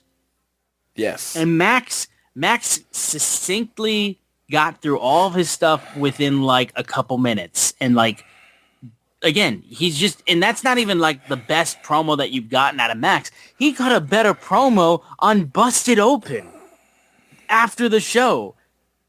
Like literally today on Busted Open, he cut a better promo where not only did he build hype for that match, but he also ran down TNA and all their bullshit they're doing right now. In terms of just pulling people off of matches and off of booked events. So MJF does that. And I'm just watching this and I'm just like, man, like I know when the match happens, Kenny is going to fucking fly out the gate. And people always criticize or say MJF is not the best because of his wrestling abilities. And at this point with Max, I don't know what else he needs to show you. I feel like every instance of MJF in the ring, he's risen to the occasion time and time again. So I don't understand what else the guy needs to do to prove to you that, like, I mean, he's just the complete package. Like, the more and more MJF does this, the more and more I realize I'm just like, dude, I mean, like, he says generational talent. I can't think of anybody who has done the things that he's done in such a short amount of time. And you know, I'll take the shit if you want to. Him right now is the most complete professional wrestler in the world. There is nothing that he can do better. Like, let's say you think Kenny Omega is better than MJF in the in-ring, right? That's fine, right? I completely agree with it. But let's just say Kenny Omega's 10, like a 10-point scale. I'd put Max at 7 or 8, right? But on that mic, I'm putting MJF at 10. I'm putting Kenny Omega at like 3 or 4. So when you look at the aggregate of everything that goes into being a professional wrestler, I'm taking MJF all day. You're asking me, who are you building your company around? I'm taking MJF all day. Not because Kenny Omega's not a wrestler, because, like, again, probably one of the best in-ring. He is the best in-ring performer I've ever seen. By that being said, I might put Will Ospreay on his level. There's a couple other people I would put on his level, but I can't think of anybody truly better than Kenny Omega at this wrestling performance thing. But good Lord, he sucks on the mic. And what I mean by sucks, it is relative to your station in the company. If he was a mid-carder or low-carder and cut these promos like this, I wouldn't say shit, right? You're the mid-carder. Your promo, you go out there, you cut your little promo, put on an amazing match, go home. But you're in the main event picture. You're the E in the elite. I will argue that forever. The E in the elite is Kenny Omega. You need to do better. I expect more of you, so when I don't get it, I'm more disappointed in you. I'm not that disappointed in people that I don't expect shit from. I expect something from the guy that literally said he is called the god of professional wrestling. Well, correct. Promos are a part of professional wrestling. Yes. And Kenny's done good promos in the past. Oh no, I'm not saying he's never done a good promo. Exactly, this was just so like this. I'm just explaining why we have these standards and why we're being this harsh. Because we know this dude has done it before, but like on the night where he's challenging for the world championship against MJF, go home show, the main event of the go home show. AEW doesn't normally have promo segments main event their shows. It was a promo segment that main evented the show. Bro, I was falling asleep. Yeah, this is the one that's trying to get those last few thousand buys. This is the one that's like, man, maybe I should not go out with my wife and stay home and order the pay-per-view on HBO Max. That's what you're trying to do with this last promo or whatever. And yeah, I think MJF might have pulled it off. But yeah, my boy didn't. And I truly say that. I say my boy because, good Lord, I do not talk negatively about Kenny Omega. If you listen to this show, this is probably the most, you combine all of the other things I said about Kenny Omega, this is the most negative I've ever been on him. And because it was such a jarringly boring promo. Yeah. I mean, again, like, and that's the thing too, because again, MJF literally comes out too and says how, like, Dynasty, it's like the only pay-per-view that matters basically in the month of April. Yes, absolutely. Like, so he went out and like I said, he went out on a fucking radio show and said all the things he said about TNA, and then immediately built hype for fucking Dynasty with the match and all the things that he said, and just fucking shoots out of a cannon, talks for like 4 minutes, and then just pieces out. And I'm just like, dude, there's levels to this, man. There's levels to this. Yeah. And he is the devil on another level right now. 1,000%. So that was Dynamite from this week. It was a good show, but me and Floyd were both unbelievably frustrated with that promo segment, dude. We were just like, man, we want to be fucking going into Dynasty on like such a high off of the go home show for and all that kind of stuff. And like we're both so excited for this show, but like that was just a moment where we were just kind of like, man, we want to be so excited, dude. Let us be excited. Don't fucking step on your own dick. Yes. Yeah. It was just like, I like, honestly, you could have ended the show playing those 2 video segments and that would have got me more hype than the actual promo exchange. It's wild to think, dude. It's wild to think. Yeah. It's like, yeah, you shouldn't have did. You also, why was he dressed up like a goddamn politician? Waving at the crowd and like I was like, why the fuck was he dressed up like that? Dude, I honestly, it read Mormon to me. I thought he was about to ask. The dude has played Yakuza. Like he should have been dressed up the same way that the fucking United Empire was dressed up at the start of the show. That's the way that I would expect Kenny Omega to wear a suit. Yeah, it looked like a fucking like straight up mob villain Yakuza. Is what he should look like. You know what I'm saying? Yeah, the cleaner, man. Yeah. No, like I said, it just like it didn't give the energy I want from a go home promo. It didn't give the energy I wanted from a regular promo. It gave me no energy because again, when you have someone at that level of the devil, the best heel in professional wrestling, MJF, the reason he's so good is he makes people hate him. You have to feed into the hate of him. And I just don't think he did a enough job of it. And no, I don't want, brother, I don't need a stereotypical promo. Be Kenny Omega, but at least sound like you want to win the title. Absolutely. Absolutely. I felt like he just said he felt like it was neither here nor there. Whatever. All right. Because Kenny's promos are very much like he's always feels like he's so like he's so cool that he can't be bothered. Yes. But he's already shown that he's been bothered. So this was the perfect time for the fiery baby promo. He started it off. And, it's like if I almost got messed up if a speedball was in there. That's when you go to next, you've gotten under my skin, and I must fucking end you. And and that's the thing. You could have just gone out there, and MJF says more things, and then he's like, "Kenny, shut the fuck up!" Like you have literally, what you've just done is signed your own death wish. Is all like that kind of thing. Because now, like you talk about how all I care about is getting 5-star matches and all this type of stuff. Not only do I want to win that world championship, I want to make sure you can't walk anymore. Like, yes. Yeah. Give me energy. Give me energy, and I just don't. And simplistic. Don't walk around and talk in a goddamn circle for fucking 8 minutes. Be succinct and precise, and just like say the shit that matters, and everything else, I don't need it. If I happen to find out at another time that MJF wasn't even supposed to go out there, he just, like, Tony Khan just, like, heard the promo bombing and said, get out there, I would absolutely believe it. Absolutely.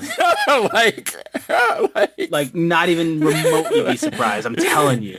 Like, because that's how much it did not hit. That was not it, as the children say these days. Yes. It was not it.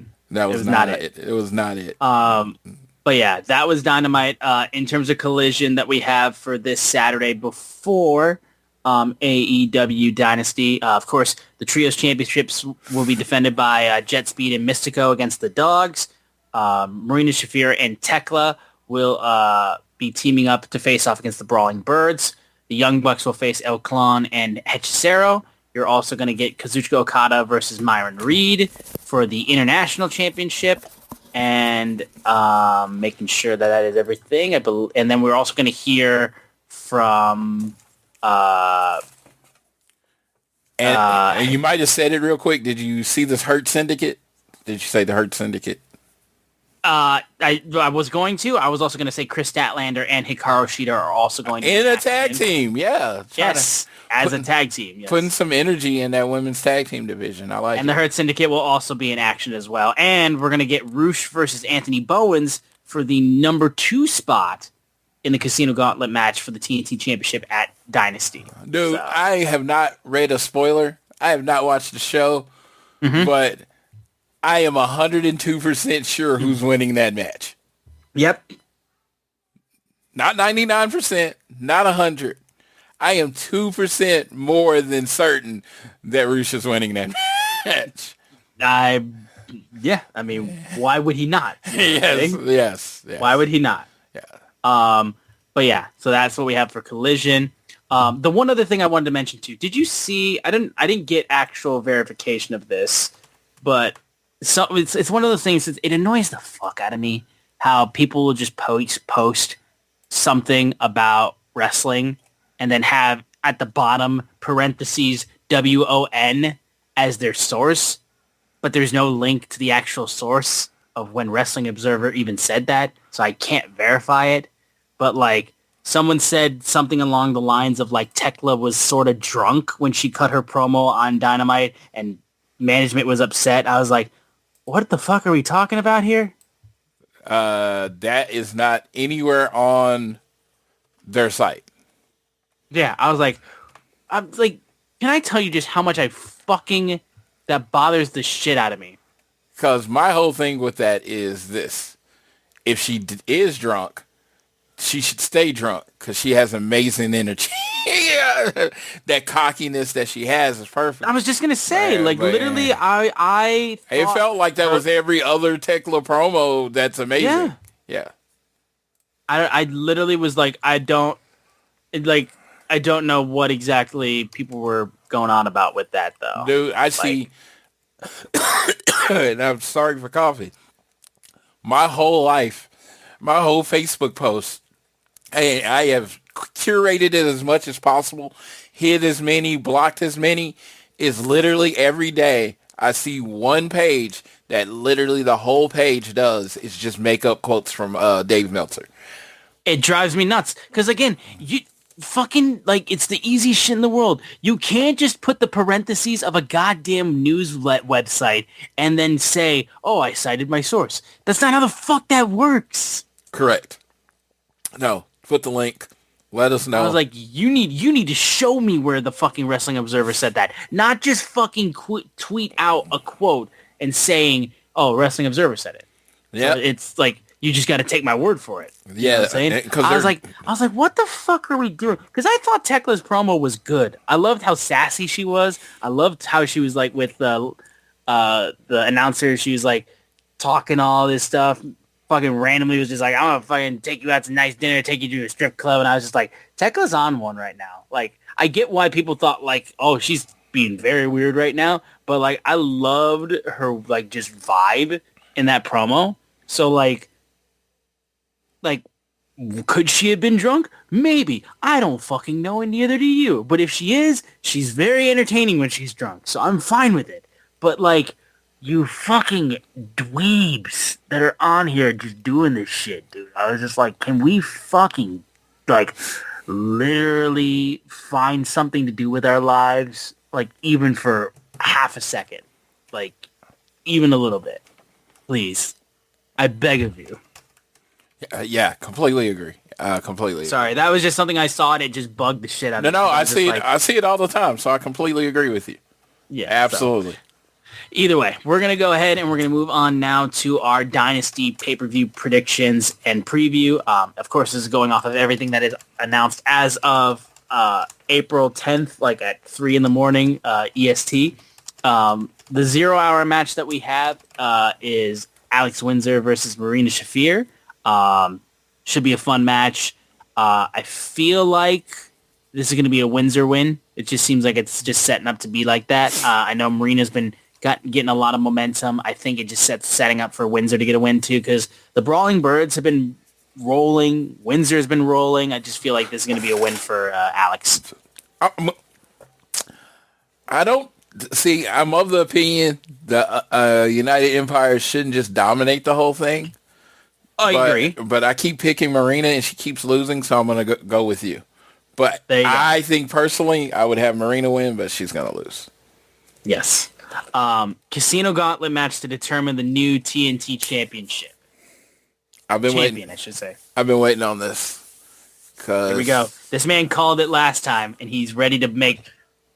Floyd Nostradamus is ready to strike yet again. I was chilling here, and I was like online watching Stargate, and I asked Jackie, shout out Jackie, who she thought, and she's like, basically, she said Takeshita, anybody but Ciampa and Briscoe. She didn't want to go back to that.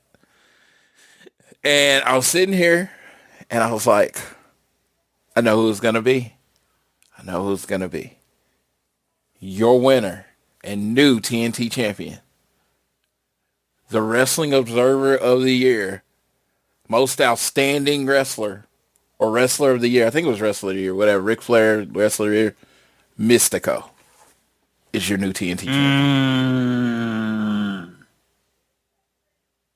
I like it. I like it. I like it. I like it. So that was with the information I had at the time. I'm still going with Mystico because I don't think they'll do this pay-per-view. There were 2 pay-per-views in a row. Kyle O'Reilly was on an interview today, and he hinted that he was trying to get back before the Vancouver show and that he may be in Vancouver. So they could just go for that hometown pop again and have Kyle. I mean, Kyle O'Reilly he has a clean victory over Darby Allin. He has a submission victory over John Moxley.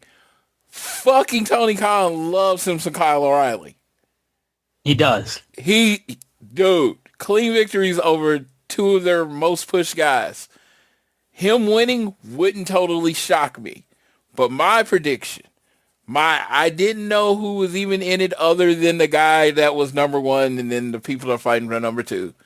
It's going to be his music playing. The King of Mexico, Mystico, will be your new TNT champion. Sticking with it. Okay. And I will play it safe, and I will say it will be Tommaso Ciampa. Okay. I'll just play it safe just to be different because I don't want to go against you with your shot because I feel like I would be absolutely just trailing you on that. So I will instead of doing that, I will fade you. And I will go with the easy option. I will just choose Tommaso Ciampa. Jericho versus Ricochet. It's going to be Jericho.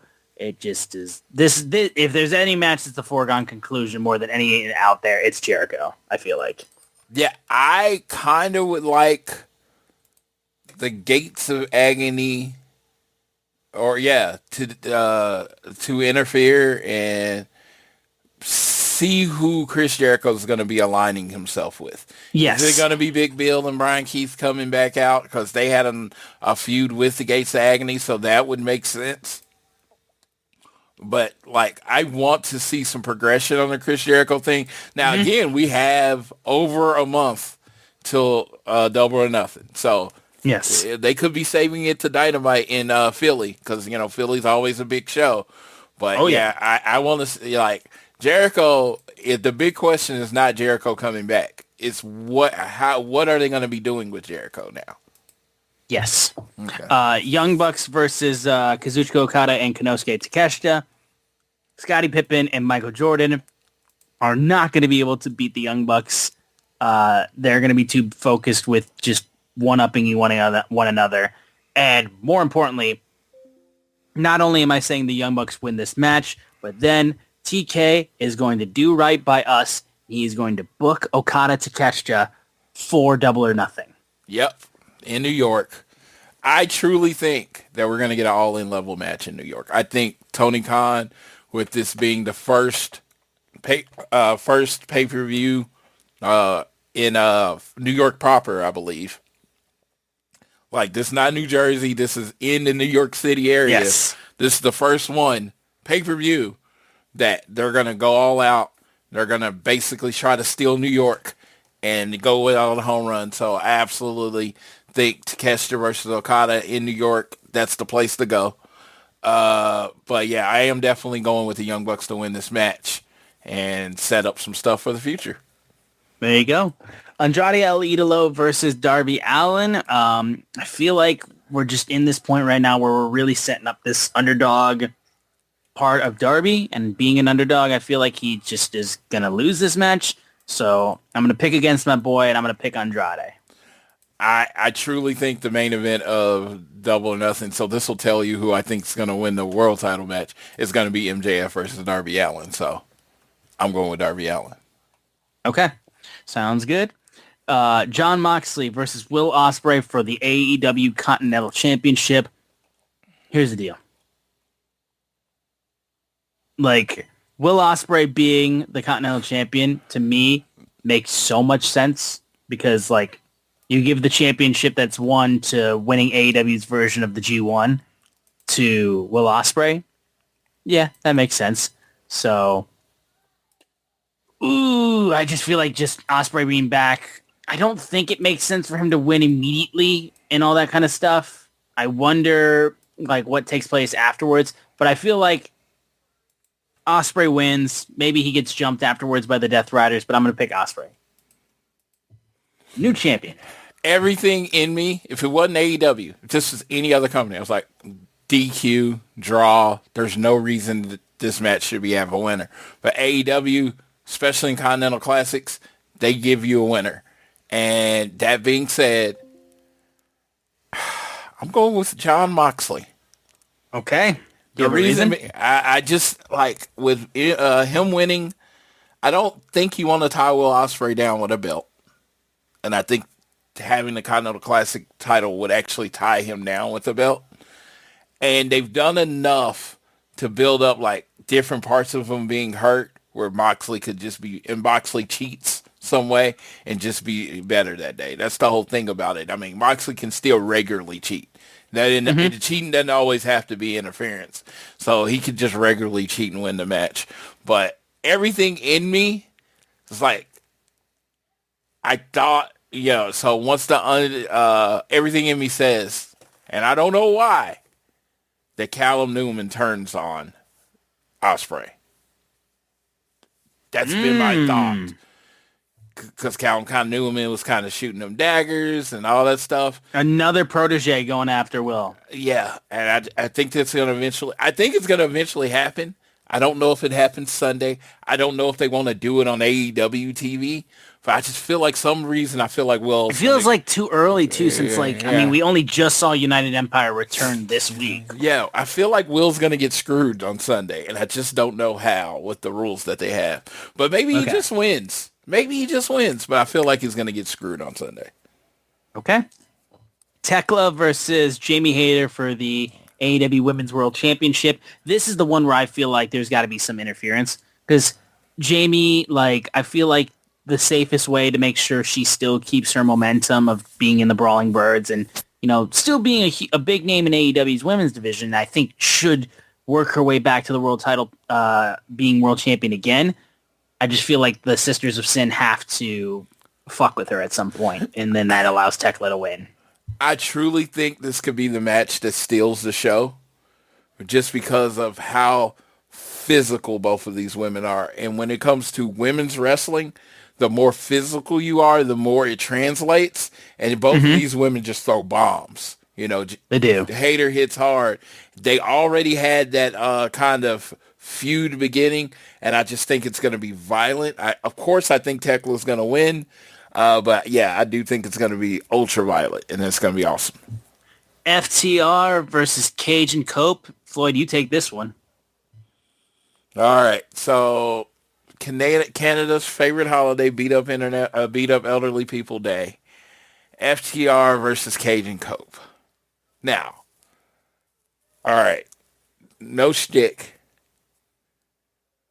I can see this going two ways. I can see Cage and Cope just winning and then facing the Young Bucks in New York. That's a dream match. Cage and Cope versus the Young Bucks is a dream match. So I could see that very well happening. Honestly, that's kind of what I think is going to happen. But what I would prefer and what I built 2 weeks ago is that they're having a match. Beth comes out. All this shit's going on. The Young Bucks come out as innocently as possible to help Cage and Cope. They accidentally super kick them or do something. FDR hits the Shatter Machine 1, 2, 3. And that leads to Cage and Cope versus the Young Bucks in Philly. Then FTR interferes. Then we get, in New York, we get FTR versus the Young Bucks versus Cope and Christian in a TLC match or whatever they decide to call it. So for this week, I am going with FTR winning because of the Young Bucks, because these 3 tag teams will be in the same ring at one point or another. They also named a big show for Palm Beach, that West Palm Beach show. I don't know. I forgot what it was called. I mean, they could be doing. Oh, yeah, that one. Yeah, it's Fairway. It's Fairway to Hell. Yeah, Fairway to Hell. Yes, they could be doing Cope and Christian versus the Young Bucks there. I don't think it's going to be a pay-per-view match. I do think Cope and Christian versus the Young Bucks is going to be on TV. Which, by the way, here's the thing with that too. If we have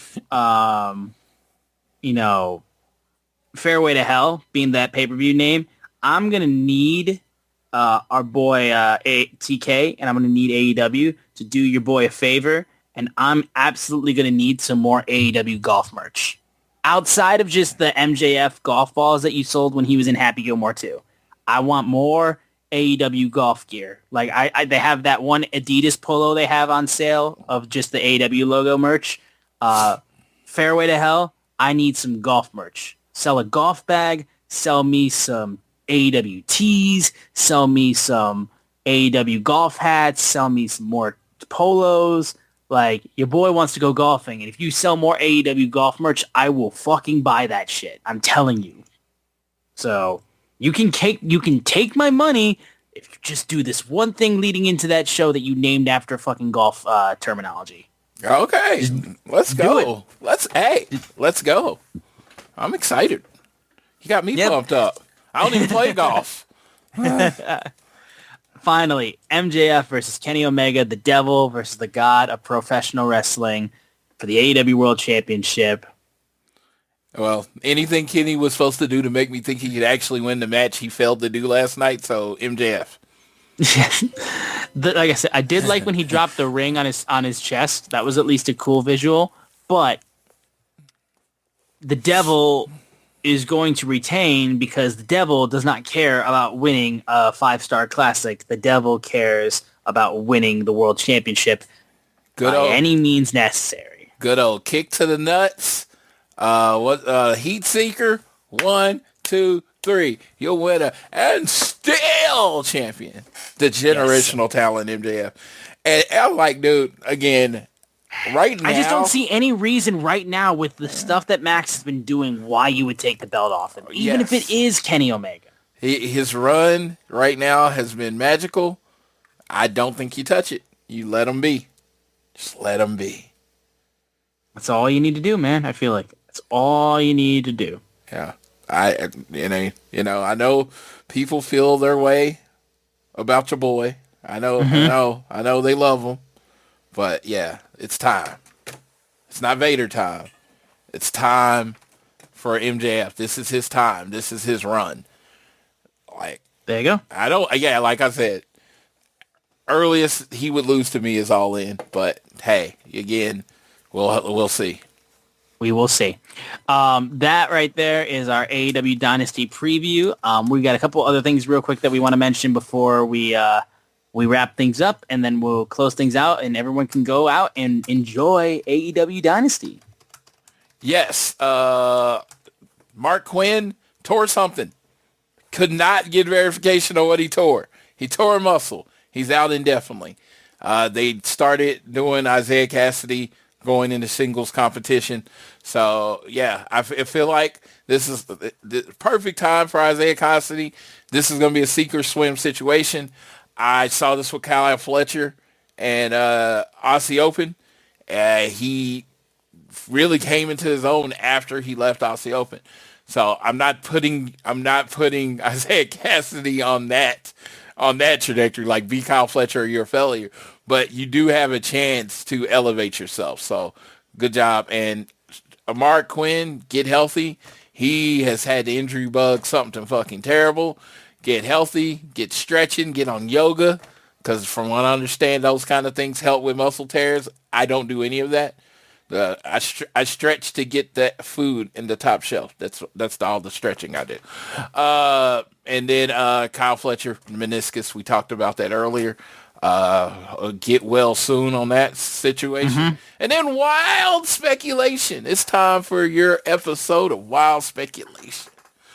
So it looked like they were doing a gimmick where Anthony Bowens and Max Caster was going to be back together. And then it just went nowhere. Then Max Caster, Anthony Bowens started trying to join the ops. He just said, fuck it, started trying to join the ops. And Max Caster has not been on TV. I then saw him at Squared Circle Expo. Didn't seem too enthusiastic about life. I mean, it's just like I said, from the read of walking past him for a second, I did not talk to him. Then at this past Saturday, Anthony Bowens and Max Caster was at some indie show. I didn't look up which one, but I did hear the promo where he said this might be the last time we're in the ring together, so let's scissor one last time. Oh yeah, I was. We were there. We were there for that, weren't we? What? When the scissor one last time? No, he just no, he did one at a show. They did a Work the Indie show a week ago. Oh, okay. Because I remember when we were at Collision 2 in Detroit, they did the Scissor Me Daddy Ass, actually. Yeah. So, like, let's scissor one last time. So, I am this is me putting tea leaves together. No Dave Meltzer. No Sean Ross Sapp. I'm not subscribed to either one of them. This is Floyd. I think Max Caster may be done with AEW. Again, wild speculation and conjecture. Do not quote me on this. Do not. If I'm wrong, oh well. I just saw the tea leaves and I put them together. Come at me, bro. I just don't think we'll see Max Caster again in AEW. I think his contract might be coming up soon, or if it not already expired. I don't know. Like I said, no inside information. Just tea leaves. I'm still seeing Anthony Bowens on TV. Anthony Bowens is still in matches. Max Caster is gone and never to be mentioned again. So maybe, dude, it'll be so funny he ends up being in that in the Battle Royal or Casino Battle Royal. But no, I don't think you're going to see him anymore. Yeah, we will. That's definitely intriguing, I will say. Yeah, what I was thinking about was because we were in Detroit when Anthony Bowens did that with Billy Gunn. Yeah, I think if Max is gone, like that would be wild, honestly. If he I will say this about Max Caster. The way he works, the way he cuts promos, the entertaining aspects of him. He always seemed like a better fit for WWE. The rapping, everything, always seemed like a better fit for WWE, even if that's even an option, if he even wants to keep wrestling.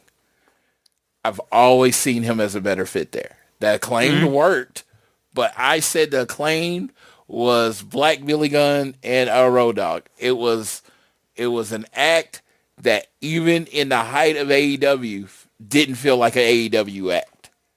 It felt like a WWE act in AEW the whole time. So that being said, we will see where this goes. But like I said, my tea leaves, my gut feeling says Max Caster's not coming back. Okay, then. All right. Well, I think then that is going to do it for this episode of All Things Elite, guys. We really appreciate all the support, and we're excited for Dynasty this weekend, and we can't wait to see how the show shakes out. So we'll be right back here, obviously, next week for an AEW Dynasty review show, so be sure to stay tuned for that. If you guys enjoy the show, we appreciate the constant support. So continue to show your support by following us and sharing us around with your friends, family, coworkers, whoever you wish. Rate, review, subscribe, whether you're listening to us on YouTube Music, Apple Podcasts, or Spotify. You can also follow us on Twitter at ATElitePod, at Social Suplex are the guys that make this show possible. Check out all the other amazing podcasts they have on their network. I am at Austin Sumowitz, SZUMOWICZ. Floyd is at Floyd Johnson Jr. on Twitter. Sign up for the Social Suplex newsletter. You can find the link for that in the description of this show. It's Dynasty Week, folks. We're going to have some fun, and it's going to be fun to watch. And I will pass it off to Floyd so he can take us home on this episode of All Things Elite. Dude, thank you all for listening to the show. I'm really looking forward to Dynasty this week. To anybody that listens that's international, make sure you sign up for my AEW. Only $120 for a year. And dude, I was talking to Rich Latta about this. $120 for a year. I didn't realize how good of a deal it was until I really looked at it last night. Live Collision, and Dynamite, right? I know it's be like 2 o'clock in the morning for you, but still, it's live. All the AEW pay-per-views, all the ROH TV and ROH pay-per-views. For if you do the yearly thing, it's the same price as just having the ROH channel. I'm like, it's insane. It's $120. It's basically WWE Network, but for AEW. So if you live internationally, make sure you sign that up. I've heard rumors, I heard stuff out there. If you have this thing called a VPN, not really a computer guy, I don't really know, but a VPN, and the VPN says you're from a different country, that you could somehow take advantage of that in the States. I'm not telling you what to do. I've just heard that's a thing that could happen. But that being said, hey, money's tight now. Do what you got to do. Make sure if you're here, make sure you're in the best Discord in the world, Social Suplex Discord, live doing the show. Make sure you are following. I have to give my boy a shout out because it was his birthday. Make sure you're following Rich Latta Pro Wrestling on YouTube. He's pretty much putting up a video every day, and he's giving his thoughts in only his Rich Latta way. So I definitely think everybody, if you're a YouTuber, go to YouTube. I'm subscribed. I've never considered myself a YouTube guy, but I'm subscribed. So make sure you check that out. And that's really what I want to do. Just say happy birthday to Rich. That's what I'm doing with this last segment. Really, happy birthday, Rich Latta. I value getting to know you and becoming friends with you. And thank you for when I was in Atlanta, made time to come hang out. You are definitely a gift to Social Suplex and One Nation Radio and professional wrestling as a whole. Hope you had an amazing day. And with that, I will leave the world like I always leave them. Whether it is home, work, or school, always do your best to be elite.